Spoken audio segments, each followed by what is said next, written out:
ព្រឹត្តិការណ៍ដ៏កក្រើកប្រចាំឆ្នាំ2026ក៏ក្រើកមេឃរញ្ជួយដីខ្ទរសង្កសីរង្គើភ្នំទទុងខេស៊ីមិនជួបជាមួយនឹងការប្រគំតន្ត្រីដ៏អស្ចារ្យរបស់ Mighty សុភិនតន្ត្រីឈប់បងប្អូនទាំងអស់គ្នាកុំតន់ច្រឡំថា concert ឬក៏ច្រឡំថាគេមកអ៊ូតមកអីអត់ទេបងប្អូនណាបាទនេះគឺជាសម្លេងផ្ទាល់របស់ខ្ញុំដែលថាយើងខានប្រើជាយូរមកហើយឥឡូវនេះចូលមកដល់វីដេអូ vlog ថ្មីរបស់ខ្ញុំក្នុងថ្ងៃនេះគឺថាចង់សាកអ្វីដែលជាទេពកោសល្យរបស់យើងកាលពីជំនាន់មុនណាបាទកាលពីមុនហ្នឹងគឺខ្ញុំគឺជាអ្នកធ្វើ sport ពាណិជ្ជកម្មនៅអញ្ចឹងទៅចូលមកនៅក្នុងកម្មវិធីនេះក្បាលវីដេអូគឺសាកបន្តិចអញ្ចឹងឲ្យបងប្អូននេះភ្ញាក់អារម្មណ៍អញ្ចឹងទៅបាទអញ្ចឹងចូលមកក្នុងកម្មវិធីរបស់យើងវិញគឺថាពេលនេះគឺថាយើងកំពុងតែមាន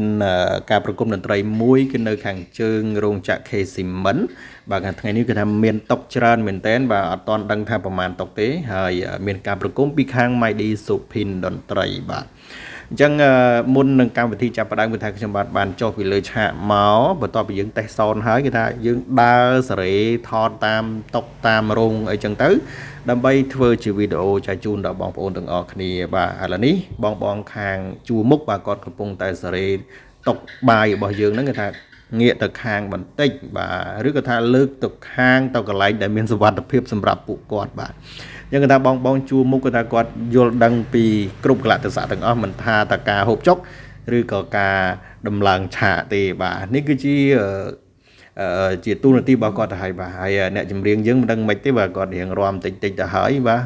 នឹងគាត់កំពុងតែសប្បាយចិត្តព្រោះថាថ្ងៃហ្នឹងគាត់រៀងឈឺកបាទឥឡូវយើងមកមើលវីដេអូរបស់ខាងអ្នកចម្រៀងយើងកំពុងតែរៀបចំខ្លួនបាទនៅខាងកញ្ញានេះគាត់រៀងឃើញកាមេរ៉ាគាត់រៀងខ្ពើមកាមេរ៉ាបន្តិចបាទអត់អីទេបាទខ្ពើមក៏ខ្ពើមចុះបាទហើយយើងបន្តបន្តិចទៀតទៅខាងបរោះម្នាក់នោះវិញម្ដងចាំមើលគាត់មានប្រតិកម្មយ៉ាងណាបាទហ្នឹងហើយបរោះម្នាក់នេះអត់ដឹងខ្លួនទេពេលដែលខ្ញុំទៅដល់គឺថាងាកឆ្វាច់មកចង់បាសសក់តែម្ដងបាទគឺថាកំពុងតែច្រៀងផងផាត់ម្សៅផងគឺឃើញកាមេរ៉ាគាត់ភ្ញាក់ផ្អើលតែម្ដងបាទប៉ុន្តែមិនជាបញ្ហាទេបាទថាយើងធ្វើមិនទេយើងចង់ស្អាតណាបាទយើង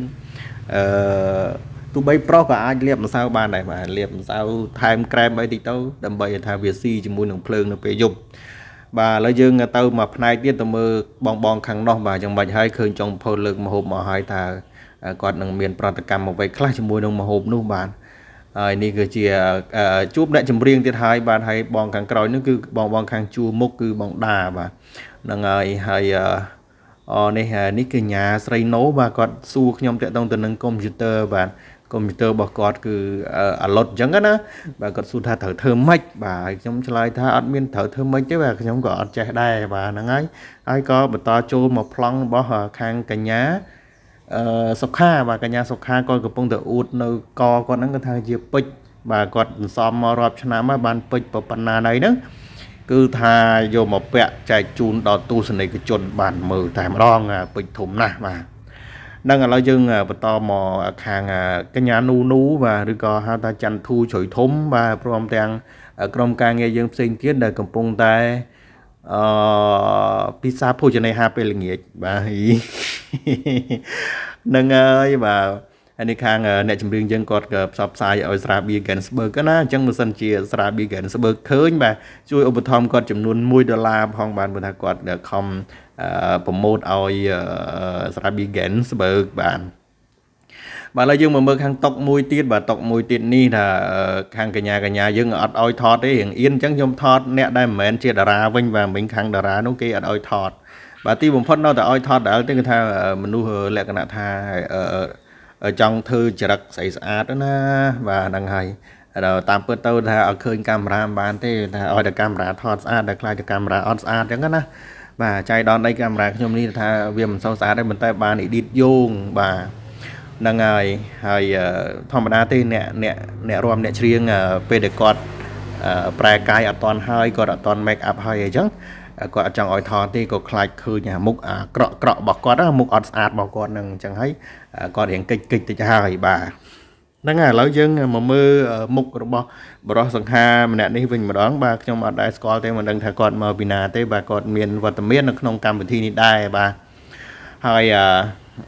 បងប្អូនទាំងអស់គ្នាមានកម្មវិធីផ្សេងៗបាទកុំភ្លេចបាទតាក់ទងជាមួយនឹង MyD សុភិនតន្ត្រីបាទ MyD សុភិនតន្ត្រីគឺមានខ្ញុំបានជាដៃអកបាទមានអ្នកចម្រៀងស្រីប្រុសជាច្រើនអ្នកដែលមានបទចម្រៀងថ្មីទាន់សម័យដូចគេដូចឯងដែរបាទហើយក៏មិនធ្វើឲ្យបងប្អូនខកបំណងដែរបើសិនជាថាបងប្អូនអារម្មណ៍ល្អបងប្អូនអាចរាំសប្បាយជាមួយនឹងពួកយើងបានបើសិនជាបងប្អូនកើតទុកក៏រាំមិនសប្បាយដែរបាទហ្នឹងហើយឥឡូវយើងមកមើលផ្ទាល់ពីការរាំរបស់ខាងក្រុមរាំ MyD សុភិនតន្ត្រីព្រមទាំងអ្នកចម្រៀងរបស់យើងប៉ុន្តែអត់បានដាក់សម្លេងផ្ទាល់ជូនបងប្អូនប្រហែលទេដោយសារតែខ្ញុំមិនទាន់ឈប់និយាយបាទអរគុណច្រើនបងប្អូនទាំងអស់គ្នាជម្រាបជូនម្ដងទៀតបើសិនជាមានកម្មវិធីគូកំណើតបាទកម្មវិធីឡើងផ្ទះបាទកម្មវិធីរៀបមង្គលការកូនប្រុសស្រីបាទចង់បានសុភិនតន្ត្រីប្រគំនៅក្នុងកម្មវិធីរបស់បងប្អូនអាចតាក់ទងតាមរយៈ Facebook បាទ Facebook ឈ្មោះថាសុភិនតន្ត្រីឬក៏បងប្អូនចូល comment ក្រោមវីដេអូនេះក៏បានដែរបាទមានខ្ញុំបាទជា admin រងចាំឆ្លើយជូនបងប្អូនទាំងអស់គ្នាផងដែរបាទអរគុណច្រើនបាទវីដេអូនេះគឺមានតែប៉ុណ្្នឹងទេជួបគ្នាវីដេអូក្រោយទៀតកុំភ្លេចចុចលើសញ្ញា follow ដើម្បីទទួលបាននៅវីដេអូប្លែកៗជាពិសេសគឺវីដេអូដែលតាក់ទងទៅនឹងមុនការសម្ដែងនៅកន្លែងតន្ត្រីបាទសូមអញ្ជើញទស្សនាជាបន្តជាមួយនឹងវីដេអូសំឡេងពិតហើយខ្ញុំជម្រាបលាត្រឹមហ្នឹង